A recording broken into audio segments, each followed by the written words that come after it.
Dear students, myself Dr. Rumila Karnawat from Department of Chemistry, SCRS Government PG College, Savai Madhopur. In previous class, we discussed Lambert's law. Today we will discuss Beer's law, which may be assumed as extension of Lambert's law. Previous class में हमने Lambert's law के बारे में अध्ययन किया था. आज हम Lambert's law का जो विस्तार है Beer's law उसके बारे में अध्ययन करेंगे. We have derived the relationship between absorbance and the thickness of the medium. हमने जो अवशोषणांक है और जो माध्यम की मोटाई है उसके मध्य में क्या संबंध होता है जब भी कोई एकवर्णी प्रकाश विकिरण अगर किसी समांगी माध्यम पर आपतित होती है तो अवशोषणांक माध्यम की मोटाई के समानुपाती होता है. इसके बारे में अध्ययन किया था और ये रिलेशन हमने डिराइव भी किया था. Whenever a monochromatic light radiation is incident on homogeneous medium, then absorbance is directly proportional to the thickness of the medium. We have derived the relationship in the previous class. Now today we will study about Beer's law. Beer's law was proposed by Beer in 1852 and is applicable to liquids only. Beer का नियम beer ने 1852 के अंदर propose किया था और ये नियम जो है वो विलयन के ऊपर या द्रवों के ऊपर लागू होता है. According to the law, when a monochromatic light radiation is incident on a solution, then the decrease in intensity of light radiation is directly proportional to the concentration of the solution along with the thickness of the medium. Beer के नियमानुसार जब एक वर्णी प्रकाश विकिरण किसी विलयन के ऊपर आपतित होती है तो प्रकाश विकिरण की तीव्रता में कमी उस माध्यम की मोटाई के साथ साथ विलयन की सांद्रता के भी समानुपाती होती है. So, thickness of the medium या path length of जो हम रेडिएशन कह सकते हैं उसके साथ साथ में जो भी हम विलयन वहां पर काम में ले रहे हैं उसकी सांद्रता यानी कि कंसंट्रेशन के साथ भी उस तीव्रता में जो कमी आती है उसका क्या रिलेशन है ये प्रतिपादित किया था बियर ने और इसे ही हम बियर के नियम के नाम से जानते हैं. So minus D by D X जैसा कि हमने लैम्बर्ट्स लॉ में देखा था that is directly proportional to I. यहाँ पर हमने एक फैक्टर और ले लिया that is C, that is concentration of the solution. So minus di by dx is equal to epsilon I into C. यहाँ पर जैसा कि हम देख रहे हैं अगेन प्रोपोर्शनलिटी फैक्टर आया है उसको हमने यहाँ पर एक कांस्टेंट की फॉर्म में ले लिया है समानुपाती स्थिरांक जिसको हम मोलर एब्जॉर्प्शन कोफिशिएंट भी कहते हैं यानी कि मोलर अवशोषण गुणांक भी कहते हैं. मोलर अवशोषण गुणांक का मान अवशोषक विलय और प्रकाश विकिरण की तरंगदैर्घ्य के ऊपर निर्भर करता है. The value of molar absorption coefficient depends on the wavelength of the light radiation and absorbing medium. So minus di by I is equal to हमने क्रॉस मल्टीप्लाई कर दिया कि I को हम नीचे लेकर आ गए और जो dx है उसको हमने राइट हैंड साइड में ले गया तो वो जो इक्वेशन नंबर जो हमारी 11 थी वो इस फॉर्म को इक्वेशन नंबर 12 को ले लेगी. अब इक्वेशन नंबर 12 का हम इंटीग्रेशन करते हैं. Integration again within the limits that is from minimum limits to maximum. तो यहाँ पर हम देखते हैं कि मिनिमम क्या है x इज इक्वल टू 0 है और हाईएस्ट क्या है यहाँ पर x is equal to x है. मैक्सिमम लिमिट जो है वो अधिकतम सीमा जो है वो x is equal to x है. आई नॉट से यहाँ पर हमने i लिया है. So minus D I by I is equal to यहाँ पर भी हमने इंटीग्रेशन का साइन लगा दिया dx के लिए बाकी यहाँ पर ये कांस्टेंट ही है. तो इस प्रकार से इसका सॉल्यूशन जो हमें मिलेगा ln i by i naught is equal to minus epsilon c into dx का हो जाएगा x minus 0 is equal to x. इस प्रकार जैसा कि हम जानते ही हैं कि ln जो है वो नेचुरल लॉगरिथम है प्राकृतिक लॉगरिथम है तो ये e बेस के बराबर भी हम इसको इसमें कन्वर्ट कर सकते हैं. सो I by I naught is equal to e to the power minus epsilon c into x हो गया, और I is equal to I naught e to the power epsilon minus epsilon c into x हो गया. Thus the intensity of the light radiation decreases exponentially with the thickness and the concentration of the solution. इस प्रकार हम कह सकते हैं कि जो समीकरण 15 के अनुसार कि जो एकवर्णी प्रकाश विकिरण की तीव्रता है वो माध्यम की मोटाई और विलयन की जो सांद्रता है उसके सांद्रता में वृद्धि के साथ चरघाता के रूप से उसमें कमी आती है. यहाँ पर जो x है वो थिकनेस ऑफ द मीडियम है, c जो है जैसा कि हमने कहा कि सांद्रता है. तो जो भी प्रकाश विकिरण की तीव्रता होगी उसको हम अगेन इक्वेशन नंबर 2 के द्वारा लिख सकते हैं कि IA is equal to I naught minus IT होता है. यहाँ पर IT का मान इसके बराबर हो जाएगा इक्वेशन नंबर 15 के अकॉर्डिंगली. सो वैल्यू को हम सब्स्टिट्यूट कर देंगे और I नॉट को हम कॉमन बाहर निकाल देंगे, तो 1 minus e to the power minus epsilon c into x हो गया. अब इक्वेशन नंबर 6 के अनुसार जैसा कि हमने किया था उसको नेचुरल लॉगरिथम जो है उसको हमने लॉग बेस 10 के अंदर कन्वर्ट कर दिया था.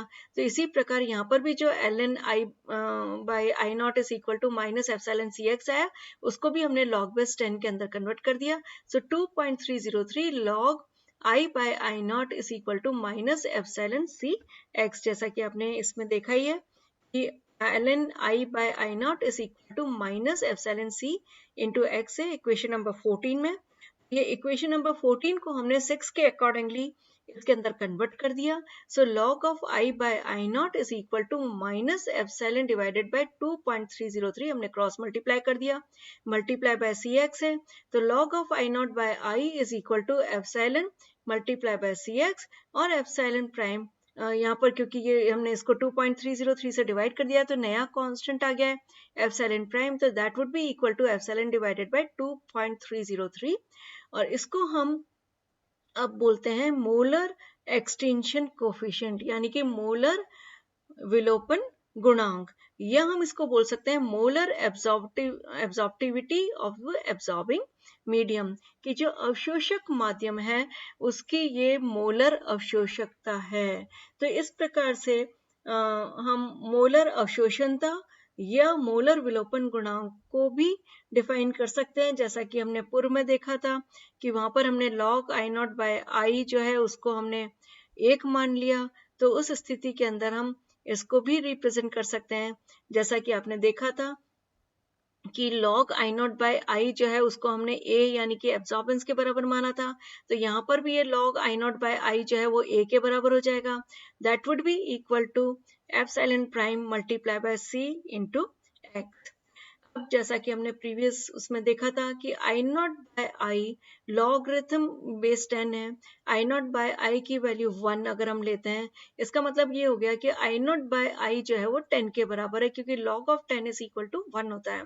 और इन अदर वर्ड्स हम इस प्रकार से भी लिख सकते हैं इसको I is equal to 1 by 10 I naught multiply by I naught, यानी कि जो भी आपतित वहां पर जो प्रकाश विकिरण है उसकी तीव्रता से अगर 1/10 कम हो जाए यानी I का मान 1/10 ऑफ I नॉट हो जाए मल्टीप्लाई बाय I नॉट हो जाए और C का मान जो है वो 1 मोलर हो कि 1 मोलर अगर सांद्रता हो विलयन की और अगर ये 1/10 हो जाए इसकी इंटेंसिटी आपतित विकिरण की तीव्रता से, तो उस स्थिति के अंदर epsilon prime is equal to 1/x हो जाएगा.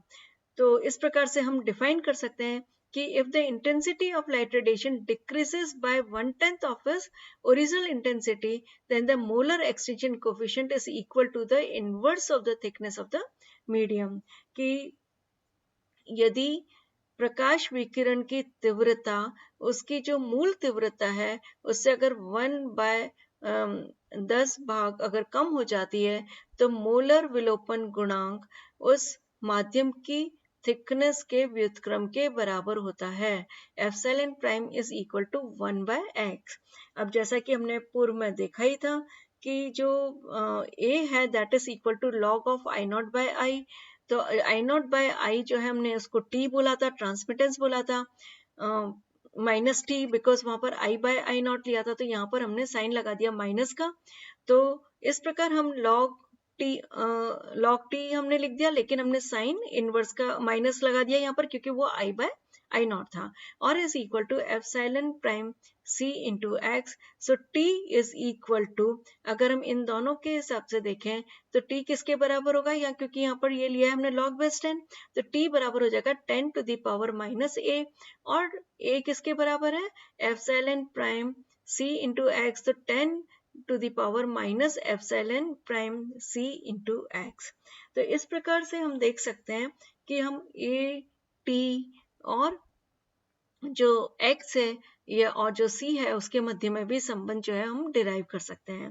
तो इसको हम जो सम्मिलित रूप से बियर्स लैम्बर्ट्स लॉ के नाम से भी ये जाना जाता है। इस प्रकार से यूनिट ऑफ एप्सिलॉन अगर हम प्राइम निकालें तो किसके बराबर हो जाएगी, तो ये metre cube mole inverse multiply by mole inverse metre inverse is equal to m square mole inverse, इसकी जो है वो यूनिट इसके बराबर हो गई। जैसा कि आप देख सकते हैं कि क्योंकि सी की जो सांद्रता होगी वो किसके बराबर होगी, सी की जो सांद्रता है वो है मोल प्रति लीटर, तो वो हो गया मीटर क्यूब मोल इनवर्स, क्योंकि यहाँ पर माइनस का हमने वो लगाया है। और जो ये पार्ट है कि यहाँ पर m जो है वो m इनवर्स जो है वो किसकी हो गई यूनिट, क्योंकि 1 बाय यहाँ पर जो फॉर्मूले में आएगा epsilon prime is equal to minus 1 by C X log of I by I naught. तो log of I by I naught की जो वैल्यू वो तो निकल जाएगी, इसके अब बचेगा क्या कि epsilon prime is equal to minus 1 by C X, तो सी जो है वो 1 बाय सी हो गया तो मीटर क्यूब मोल इनवर्स हो गया। इसी प्रकार x भी नीचे है डिनोमिनेटर में है तो m माइनस 1 हो गया। तो इस प्रकार जो एज अ होल जो यूनिट आएगी अब इसकी वो किसके बराबर होगी, m स्क्वायर मोल इनवर्स के बराबर। तो इस प्रकार हम एक इम्पॉर्टेंट बात जो देख सकते हैं कि जो पदार्थ है वो गैसीय अवस्था के अंदर भी पियर का नियम का पालन कर लेता है, किंतु लैम्बर्ट्स का नियम जो है वो पालन नहीं करता है। तो इस प्रकार से हम सम्मिलित रूप से ये कह सकते हैं कि जो भी प्रकाश विकिरण है उसकी जो तीव्रता में कमी होगी वो किस किस बात पर निर्भर करेगी, जो विलयन की सांद्रता होगी और साथ में विलयन की थिकनेस यानी कि मोटाई के भी समानुपाती होगी। तो इस प्रकार से ये सम्मिलित रूप से बियर्स लैम्बर्ट्स लॉ कहलाता है। अब हम इसका एक्सपेरिमेंटल वेरिफिकेशन किस प्रकार से कर सकते हैं बियर्स लैम्बर्ट्स लॉ का, तो जैसा कि आपने देखा कि अभी हमने इक्वेशन लिखी A is equal to epsilon prime C into X. हमने एक सरल रेखा समीकरण एक जो स्ट्रेट लाइन इक्वेशन है y is equal to M X plus C से अगर हम इसका कंपैरिजन करें तो यहाँ पर x वेरिएबल है और a वेरिएबल है और c वेरिएबल है। तो इस प्रकार अगर हम थिकनेस अगर फिक्स कर देते हैं तो क्या परिवर्तित हो सकती है, यहाँ पर सांद्रता हम अलग अलग ले सकते हैं। तो यहाँ पर अब हमने वेरिएबल जो लिया है वो c ले लिया। तो इस प्रकार से हम देख सकते हैं कि जो epsilon prime multiply by x जो है वो तो m के बराबर हो जाएगा, तो c will correspond to x। तो जो वेरिएबल है वो हो गया यहाँ पर c सांद्रता, और इधर हमने ले लिया एब्जॉर्बेंस y एक्सिस पर। तो यहाँ पर आप देख सकते हैं कि y एक्सिस के ऊपर यहाँ एब्जॉर्बेंस ले लिया और जो x एक्सिस है उसके ऊपर हमने सांद्रता ले ली, c फैक्टर ले लिया है। अगर इसके मध्य में स्ट्रेट लाइन इक्वेशन के अकॉर्डिंगली अगर हम देखें तो +0 होगा। इसका तात्पर्य क्या हुआ कि हमें एक स्ट्रेट अगर हम a और c के मध्य में अगर ग्राफ खींचते हैं तो हमें एक स्ट्रेट लाइन मिलेगी और जो उसका इंटरसेप्ट होगा वो 0 होगा। मींस जो भी लाइन पास होगी वो ओरिजिन मूल उद्गम से पास होती हुई हमें एक स्ट्रेट लाइन मिलेगी, और इसका जो स्लोप होगा that would be equal to epsilon prime multiply by x के बराबर होगा स्लोप। सो इस प्रकार हम ये कह सकते हैं कि जब भी अगर अवशोषणता और अगर विलयन की सांद्रता के मध्य में ग्राफ अगर आलेखित किया जाए तो उसके अंदर हमें एक सरल रेखा मूल उद्गम से गुजरते हुए दिखाई देगी, और उसका जो ढाल होगा वो ढाल जो है वो एप्सिलॉन प्राइम x के बराबर होगा। और जो हम ये देख सकते हैं कि यहाँ पर जैसे जैसे कंसंट्रेशन बढ़ती जाती है वहाँ वैसे वैसे एब्जॉर्बेंस बढ़ती जा रही है, लेकिन जब कंसंट्रेशन के थोड़े उच्च मान आ जाते हैं, थोड़ी सी हाई वैल्यूज आ जाती हैं, तो यहाँ पर ये डेविएशन को दिखाता है, थोड़ा सा स्लाइटली कर्व हो गया, इसका मतलब ये यहाँ पर जो है वो विचलन दिखाता है। और इन अदर वर्ड्स हम ये कह सकते हैं कि विलयन की उच्च सांद्रता पर यह विचलन दर्शाता है। तो चूंकि ये स्ट्रेट लाइन हमें मिल रही है, इसलिए हम ये कह सकते हैं कि experimentally the law has been verified. But ये किसके लिए लागू होगा? डाइल्यूट सॉल्यूशंस के लिए। अगर हमने हाई कंसंट्रेशन वैल्यूज ले ली तो वहां पर थोड़ा सा ये डेविएशन दिखा सकता है या दर्शा सकता है। Now limitations of Beer's Lambert's law. Beer और लैम्बर्ट्स लॉ की सीमाएं क्या हैं? Incident light radiation should be monochromatic. जो आपतित प्रकाश विकिरण है वो एक वर्णी ही होना चाहिए। It is obeyed by dilute solutions only. ये नियम जो है केवल तनु विलयन के लिए ही लागू होता है। The deviation is seen at higher concentration as the absorption of light radiation is influenced due to interionic interaction. जैसा कि हमने यहाँ पर देखा कि जो उच्च सांद्रता है उसके ऊपर विचलन हमें दिखाई देता है। उसका क्या रीजन हो सकता है कि absorption of light radiation is influenced due to interionic interaction, कि अंतरा आयनिक अंतःक्रिया के फलस्वरूप जो प्रकाश विकिरण है उसके अवशोषण पर प्रभाव पड़ जाता है। तो ये प्रभावित होने के कारण सरल रेखा से इसमें विचलन हमें जो है वो दिखाई दे जाता है। और ये यूजुअली कब होता है? जब विलेय पदार्थ कोई विद्युत अपघट्य हो, कोई इलेक्ट्रोलाइट होता है जब। As the absorbance of the substance depends on the temperature, so it should be kept constant throughout the experiment. क्योंकि जो पदार्थ है उसका अवशोषणांक जो है वो ताप के ऊपर भी निर्भर करता है, इसलिए प्रयोग के दौरान जो ताप है वो हमेशा स्थिर रहना चाहिए।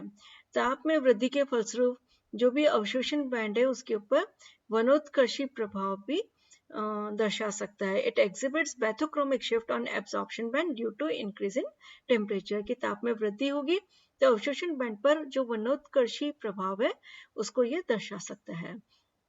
If any impurity present in the solution which is absorbed at the same wavelength, then deviation may be observed.